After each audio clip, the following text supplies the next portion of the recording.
The COVID, it's got about 24 names. I can call it from COVID to China virus. I can call it the plague. I call it the China plague. A lot of different names.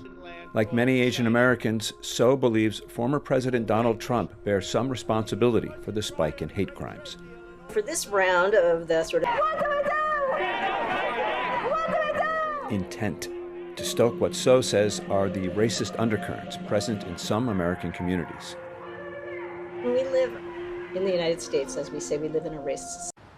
Well, Christian, from the start of lockdown to last month, there were more than 3,800 anti-Asian American incidences here in the US, up 25% from the year before. As simply put, people looked around for someone to blame for the coronavirus and settled on the Asian community. Koreans, as you mentioned, Thai people, not just Chinese, encouraged, of course, by Donald Trump and his anti-China rhetoric. And nowhere are those numbers more stark than here in New York, where the number of incidences against Asian Americans rose a whopping 588% in the past year alone.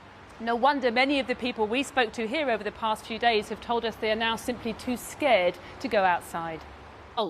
Punching, shoving, spitting, kicking, even being set on fire. All part, they claim, of a huge spike in Asian American hate crimes in the past year. Up more than 100% in America's largest cities, particularly New York. It's in our war against the Chinese virus.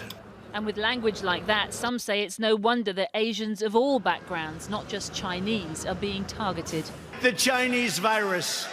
And every time Trump would say that, my heart would just sink. It emboldened racists, right? It was permission. The person who holds the highest office in the country is saying this is who the blame goes to. The consequences were inevitable.